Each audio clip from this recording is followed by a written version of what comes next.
for tuning in once again for My 3 Cents. As you can see, it's a very special week this week. We got Scotty on board. Thanks for joining the show, Scotty. Thanks for having me, Nick. It's quite a pleasure. So Scotty's going to finally let us know why the hell he's taking Justin Upton so early in all the drafts, and then he's going to give us his big bold predictions for 2010. So it's pretty exciting. Before we do that, it's Fantasy Week 2. There's a lot of action going on, so we want to touch on that real quick. First of all, last night, Ubaldo Jimenez threw a no-hitter. So congratulations to Ubaldo. I know someone who's very happy to see that. Oh, Big Rich. Of course, Ubaldo is his man. Also last night we had a 20-inning game for the Mets, so that was exciting as well. Watched every single inning of that game. I did not, so that's also impressive. And something that happened in that game, Jose Reyes over 20 innings, he couldn't even manage one single hit, so he's starting to tire me out a little bit. Hoping he pulls through soon. It's early in the season, but our top 5 hitters, we got 3, Utley, Pujols, Pedroia, no surprise there. But then Nelson Cruz and Vernon Wells are also in the top 5. The clock has not struck crap on Wells yet. I'm waiting to see how long he can keep this up. Top 5 pitchers, again, Ubaldo, Halladay, Lincecum, CC. You expect them to be there all year. And then Jared Weaver is 5th, so that's quite a surprise. That's a surprise.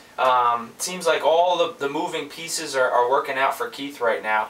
And speaking of Keith, he's one of the 3 dominant teams in the 33rd division so far. I'd say it's him, Newton, and Rich. Pitching. Pitching. And Newton's going to be very hard to beat this year unless something goes wrong with his pitching. So that's about it. That gives us our Fantasy Week 2 wrap-up, 33rd division. I want to get into it with Scotty.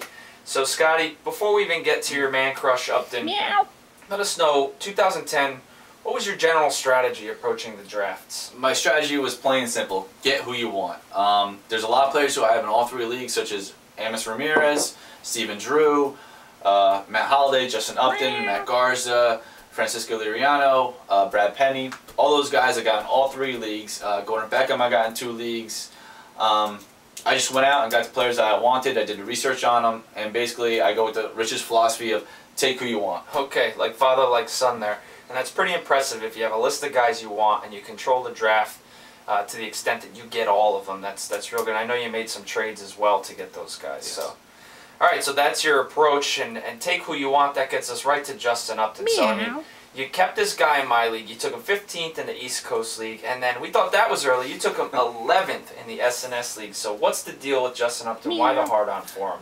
Well, everyone wants to know, why is Justin Upton the cat's meow? Yeah. 2 major stats jump off the board to me. First, OPS, which is on base plus slugging. Alright, I look at that because in fantasy you want players that get on base and hit home runs, hit doubles, triples, because they add for more points. Justin Upton's was .98 last year. Okay. That's pretty good. That beat out Longoria, and Ryan Braun wasn't not too far off Ryan Braun's numbers either. So on base percentage for a 21-year-old, that's pretty damn good. That's impressive, yeah. The next stat is ISO. It was created by Branch Rickey in the 1950s. Basically what it does, it attempts to separate and measure a player's ability to hit for power. Upton's ISO last year was .233. And that's good, I guess? That's very, very good. Before his 22nd birthday. Only a couple players have done that. The list is Willie McCovey, Ted Williams, Albert Pujols, Darryl Strawberry, Joe DiMaggio, Eddie Matthews, Jimmy Fox, Joe Mauer, Babe Ruth, and Frank Robinson. That is quite a group of players there, and anything with Jimmy Fox is good. A couple Hall of Famers. Yeah, that's impressive. So, yes. All right, so he's got the OPS, he's got the ISO, he's the power-speed combination. What about the 137 strikeouts? That is a problem. He does strike out a lot. With any young players comes strikeouts. There's a couple of players that are drafted in the first round that no one thought their strikeouts really didn't matter, and that's Braun and Longoria. Braun struck out 121 times and walked 57. Longoria struck out 140 times and walked 72. Okay. Not too off from Upton's 55 to 137. Okay. Yeah, and I don't see anyone backing off on those guys. So, all right, pretty impressive. We'll see where he finishes up, but you definitely made some reaches for him, so good luck with that. So let's get into your 5 bold predictions for 2010. First bold prediction, fire. Upton, top 10 all fantasy players this year. Wow. So top 10, no wonder he's drafting him 11th and 15th. He thinks he's getting value here. All right, so we've said enough about Justin Upton. Number 2, what's your next bold prediction? Next, Magglio Ordonez finishes in top 7 of all outfielders and has better fantasy points than Grady Sizemore. Wow, okay. All right, Grady Sizemore I guess he's coming off an injury. I'm taking it you're not too high on him this year. Maglio Ordonez is 36 years old. We know he did it in the past, but I mean, we were in elementary school last time this guy finished in the top 7.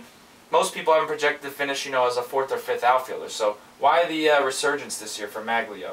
Well, last year he went through a difficult time with his wife getting diagnosed with cancer. He put on a lot of weight, had an awful first half last year. But in the second half, he rebounded, hit 361, had the best batting average of anyone in the second half. Great spring training. Says he's motivated to have a better year. I think he will. So far, so good this year, and I can see him having a high average. Doesn't strike out that much. The home runs will come down, but hey, I'll deal with 20 home runs and a 330 average. I hear you. I think Maglio will have a good year. Top 7 is quite a reach, though, and I think Sizemore will have more points, so we'll see where that ends up. But next bold prediction, what do you got? Next bold prediction is Brad Penny wins 16 games. Oh, sweet 16 for Brad Penny. That's a lot, considering last year he had 11. The year before that, in 2008, he had 6 and an ERA of 6. So, I mean, why the resurgence for Brad Penny now all of a sudden? Dave Duncan. Dave Duncan, okay. Dave Duncan. Enough said. Yes, Dave Duncan, he's a pitcher. He's a master of pitchers. He knows how to teach pitching. What he's going to do is teach Penny how to, pitch the batters. Let him, it doesn't matter if he gives up 5 hits, or let his defense play around him. That's going to make him last into games longer. Last year he finished, only went like 4 innings through 120 pitches in 4 innings. This year I see him lasting a lot longer. That's already been proven in his last win. He only had 83 pitches in 7 innings. So I see him having a great bounce back year, and okay, that's impressive. Yeah. Dave Duncan's done it before, so we'll see what he can do with Mr. Brad Penny. All right, next bold prediction. Gordon Beckham, top 30 of all batters. Wow. Okay, Gordon Beckham. Everyone loves this guy. I mean, everyone's got a crush on Gordon Beckham. But it's his 2nd year. He's still a young player. Why do you see him taking such a big step so early in his career? First, I see his career going just like David Wright's. David Wright, you look at their stats for the first year, are identical. He was an 8th overall pick out of Georgia in 2008. Only spent maybe a month in the minor leagues. They brought him up. They switched his position from shortstop to 3rd base. The kid still hit. And now they switched his position back to 2nd base. This kid is a natural hitter. He's going to hit. I see him just being the next David Wright. Maybe a little bit less pop, a little bit less RBIs, but I think the numbers will a little less steals too. But I think the numbers will match up. I think he'll have a higher average than David Wright. All right, and David Wright did make the top 30 his 2nd year, so we'll see if Gordon can follow in those footsteps. All right, one more bold prediction for 2010. Matt Garza, AL Cy Young. Wow. Okay, AL Cy Young. Not holding back on that one. So that is quite bold considering he had 8 wins last year. Plays in the toughest division in baseball, and the other AL pitchers like CC, Greinke, Felix, Beckett, these guys, there's a lot of good pitchers in the AL, so why such a big step for Garza so early in his career as well? Well, Nick, he got the worst run support of any pitcher in his staff last year. I see him having a bounce back year in wins. He has a better offense, better defense this year. I see him, winning 16, 17 games, being right up there with CC. The other 3 guys you mentioned, Greinke, Verlander, Felix. Yeah, those guys I think are going to come down a little bit this year. I see him stepping up. He's in his prime. Okay. So I see him being right there with CC for the vote. Okay. I hope you're right, too. I'm tired of the Yankees and Red Sox running away with everything. So, all right, that's 5 bold predictions. Thank you very much, Scotty. I know you probably have a lot more predictions over there in your sheets. Many more. It's clear you've done your research. So keep tuning in. Scotty will be back hopefully monthly to give us his feedback on the season. But thank you again for joining the show. Thank you all for tuning in. This week we lost the Rock God and Peter Steele. So we're going to do something a little different, send you out with a little memory to Peter Steele. But thanks again for tuning in. We'll see you next time on My 3 Cents.